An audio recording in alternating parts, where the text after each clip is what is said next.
First off, I'm a big fan of transparency. I think it's a good thing. We need more transparency in healthcare costs. It's obviously super complex. Someone told me that the size of the database of all that cost transparency information is actually about the same size as the Netflix database, if you think about that.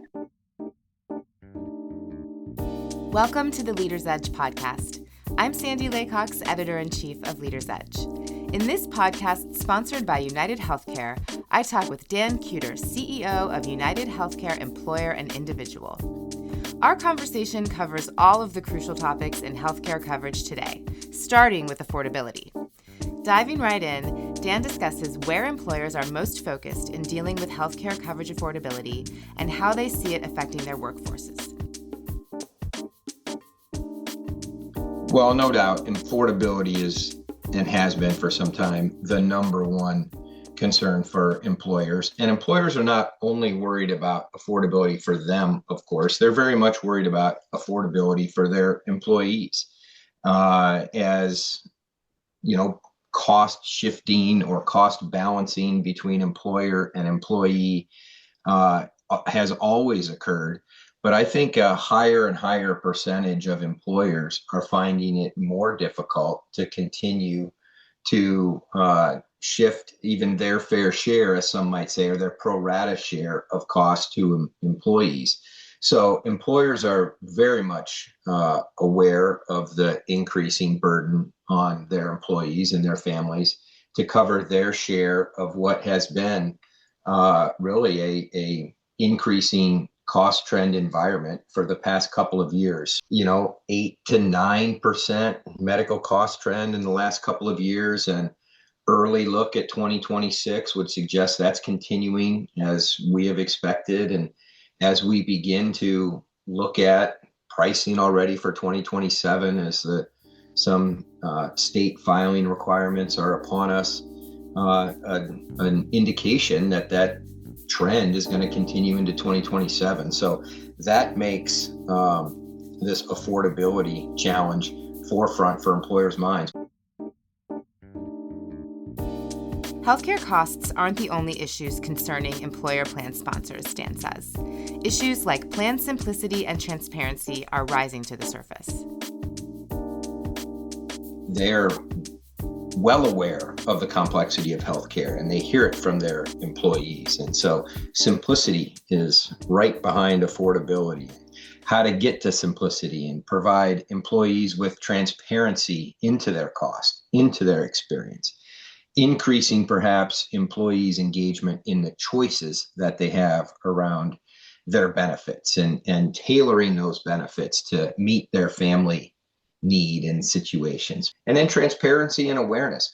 Folks want to know increasingly what something's going to cost them and what they're going to get from it, right? We experience that in every other corner of our lives as consumers, and we don't really get it in healthcare, not to the same extent that we do in the other parts of our life. So that's what folks are asking for. That's where we've continued to innovate and try and bring those solutions together, where if people are enabled to make better decisions, to tailor the benefits that suit them, to make better decisions about the care that they seek with awareness on the cost, you can see how that contributes to affordability at the consumer level. And you talked a little bit about solutions and looking to create more simple products that really speak to people's needs. Let's go into that a little bit more on the solution side. What specifically are some solutions that you all are finding may actually be making a difference, or employers are gravitating to? Are there any in particular that sort of rise to the top at this point in time?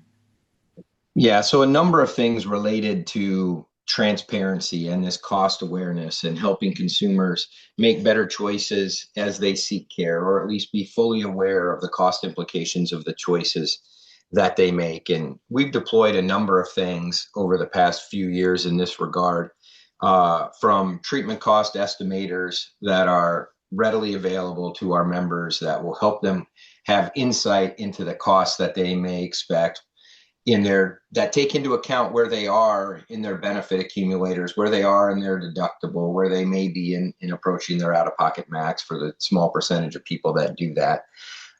So giving that level of transparency really pervasively has been something that we've invested in and focused on.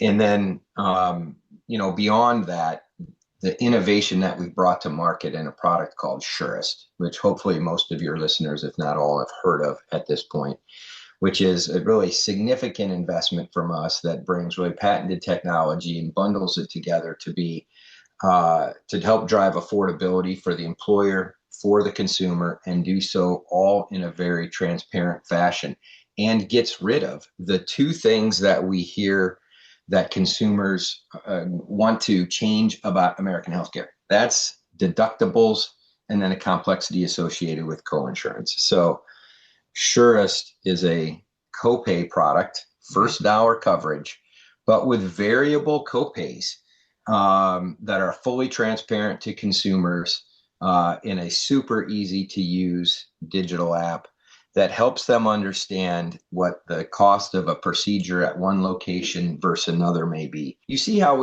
healthcare is so complex and we have to try and solve all these problems at once that it's challenging to do that. But with the Surest product, we've made inroads on all of those in ways that we have not been able to do before.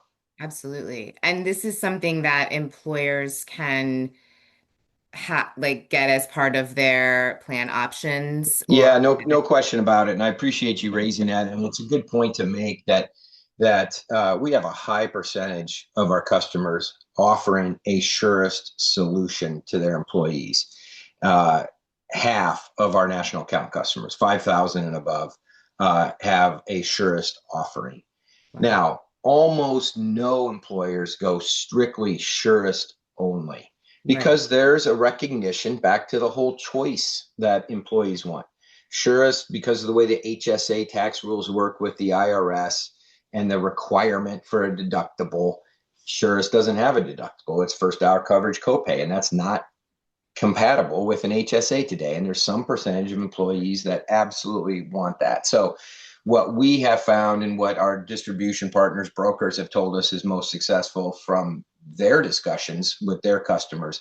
Surest as an offering, price it properly, educate people on its use, make sure folks are using the very easy to use digital app, but then at the same time, of course, continue to put beside it a deductible plan, maybe an HSA compatible deductible plan. So again, it comes down to choice. We then talk further about transparency, specifically about the legislative and regulatory changes in recent years that have required both healthcare providers to publicly post their prices and healthcare plans to post their rates.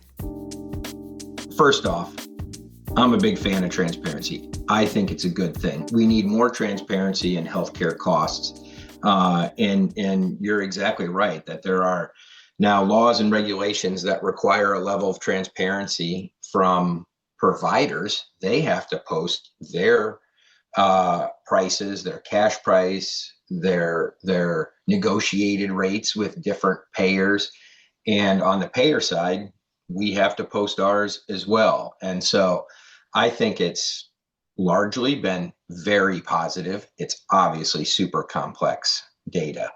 And we invest heavily to download it, evaluate it, use AI and cloud-based compute to analyze our competitive position, evaluate providers against each other in terms of cost and quality. Someone told me that the size of the database of all that cost transparency information is actually about the same size as the Netflix database. If you think about that, that's just kind of mind boggling to me on how much data is out there.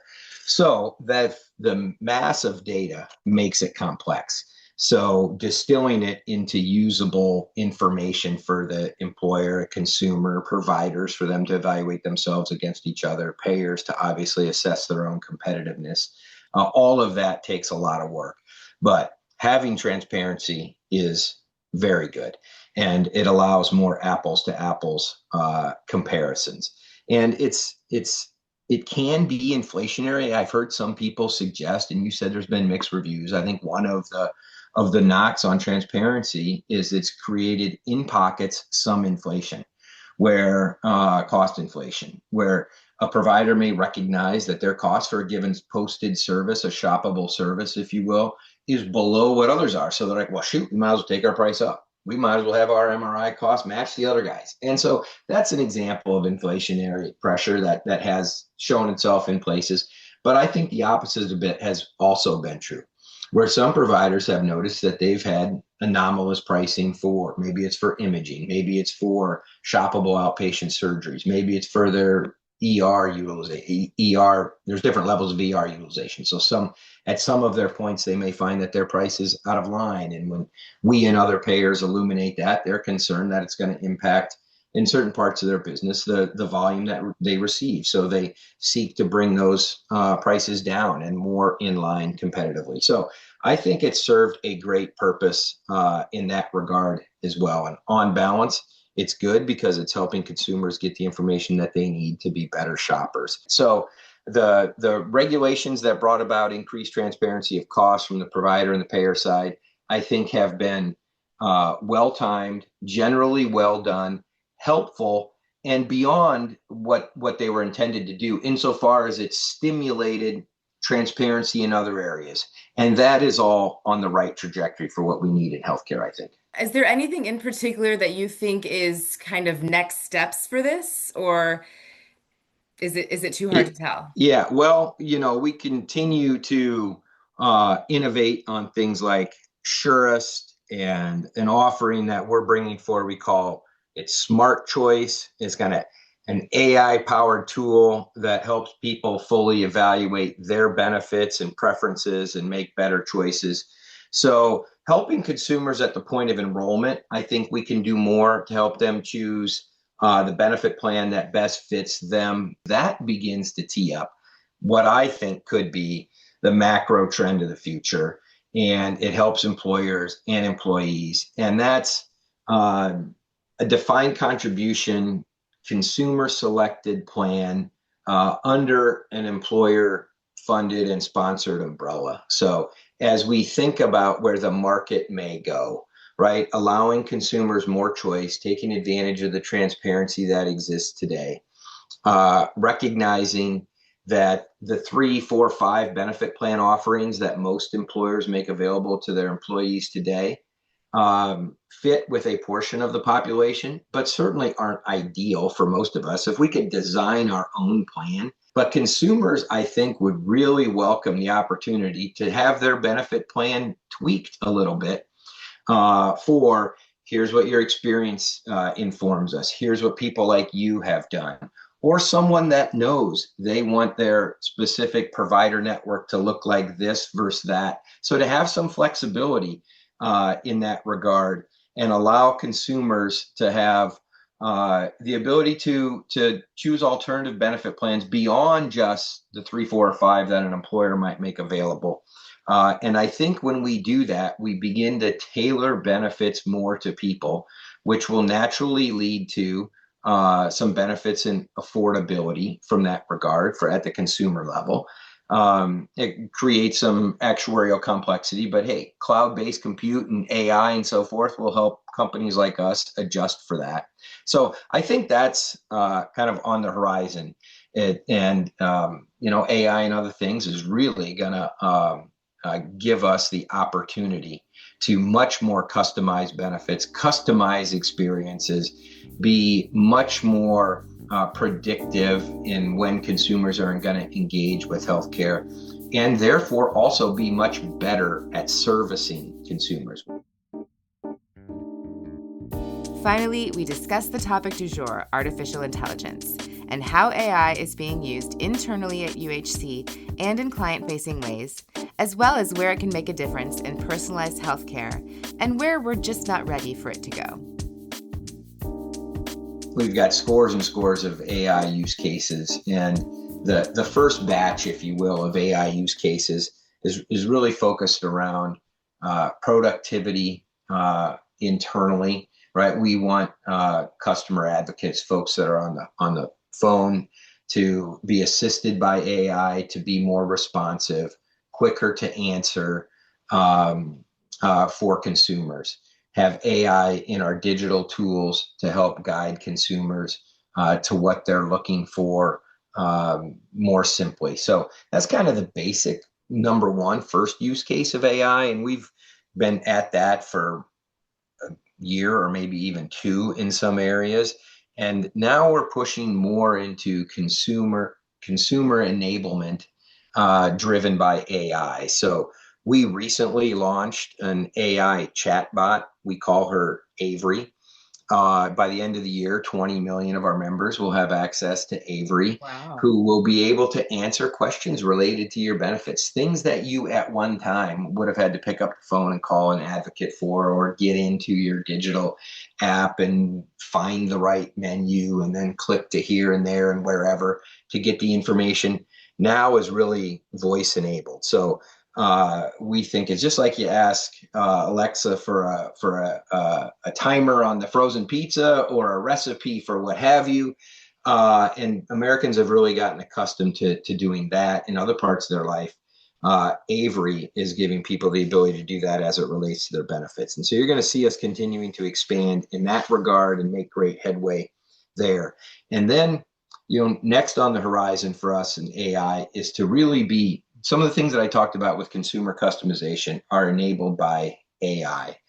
The underwriting and actuarial math is super complex to contemplate all these permutations of this mass customization of benefits. And so AI is enabling that in a way that couldn't really have been done without AI, right? AI is also streamlining other processes. You can think about prior authorization, and we're working really hard to actually reduce prior authorizations, but we're also working really hard to reduce the time to evaluate and give responses back to consumers with prior authorizations, whether that be for a drug or whether that be for a care procedure or what have you. So there's AI at work behind the scenes in a lot of these processes, and consumers will notice more information quickly that helps them get to the right answer sooner as AI is evaluating things and surfacing recommendations or solutions to either consumers or call agents or what have you on our side. But I think it's worthy to note, and this gets to people's concerns. People aren't yet ready for an AI physician. I know I'm not. Maybe someday I will be. But I want the doctor making the decision. And so for these clinical decisions, there may be AI in the background that helps a physician with the proper medical literature. I mean, that would be great, right? And I think we see that in the exam room and how physicians are being prompted. We see that for sure in medical claims evaluation and things like that, how our physicians are prompted, brought to their attention the most pertinent evidence, but the decisions are still made, just like they are still made in the exam room by physicians. They're made in the claims review process and things like that as well by physicians. So I think folks are very comfortable when they hear that. And so we will see, right? AI is fascinating. It's going to transform our business. And I think it honestly needs to transform our business as a component of this kind of affordability challenge that we all have on us now. And that's going to stick with us for several years. I think more and more AI to assist with the administrative aspects of healthcare is going to be critical, and to even assist clinicians wherever they may be, but still not to take the scalpel out of the hand of the surgeon for sure, and not to take the decision-making power or the prescribing ability away from the physician in the exam room or in the claims evaluation process or what have you. So that's how we think about it. I personally am bullish on it. My team is using it more and more every day. I think it's helping us be more attentive to customers, to brokers, to consultants. It's helping us be more attentive to consumers as well. And that's what I see as really, really strong value delivered to us through AI. It seems like really has the potential to clear the way to create that simplicity, for the consumer and that more personalized experience with their healthcare that they so badly need and want. Yeah, no question. Let's get to convenience, personal fit, understanding of benefits, maintaining high quality. Let's get there faster. Let's remove the abrasion, help people move through the system more quickly, get the care they need, get well, and get on with their life, which is really what people want to do. And AI has the promise to help us in all those areas. That was Dan Kueter, CEO of UnitedHealthcare Employer and Individual. I hope you enjoyed our conversation. For more Leaders Edge podcasts, go to leadersedge.com or find us wherever you listen to podcasts.